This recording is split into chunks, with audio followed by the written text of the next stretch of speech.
Hello, അപ്പോൾ ഞാൻ ഇന്നിവിടെ ചെയ്യാൻ പോകുന്നത് വൺ സ്ട്രോക്ക് പെയിൻറ്റിംഗ് ആണ്. സാധാരണ എല്ലാവരും വൺ സ്ട്രോക്ക് പെയിൻറ്റിംഗ് എങ്ങനെ ചെയ്യാം, പുതിയ ബ്രഷൊക്കെ വെച്ച് ചെയ്യുന്നത് ഞാൻ കണ്ടേക്കണം. പക്ഷെ ഞാനിന്ന് ഒരു ചലഞ്ചായിട്ട് പഴയ പെയിൻറ്റ് ബ്രഷസാണ് യൂസ് ചെയ്യുന്നത്. അപ്പോൾ അതിനായിട്ട് ആദ്യം നമ്മൾ വയലറ്റ് കളർ വെച്ച് ബാക്ക്ഗ്രൗണ്ട് കൊടുത്തതിന് ശേഷം ഇതുപോലെ ഒരു പെയിൻറ്റ് ബ്രഷ് എടുത്തങ്ങ് ചെയ്യാം.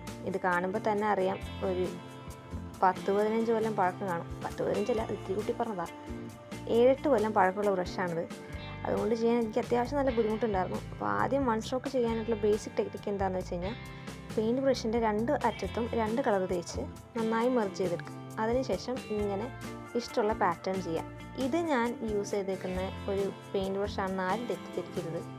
ഇത് പെയിൻറ്റ് ബ്രഷല്ല, ഇത് എൻ്റെ വീടിൻ്റെ അടുത്തുള്ളൊരു കടയിൽ നിന്ന് ഫേസ് മാസ്ക് അപ്ലൈ ചെയ്യാനായിട്ടുള്ളൊരു ബ്രഷ് എന്ന് പറഞ്ഞാൽ ചേട്ടൻ തന്നതാണ്. എന്നാലും ഞാൻ വാങ്ങിച്ചു. ഇതാണ് ഫൈനൽ റിസൾട്ട്.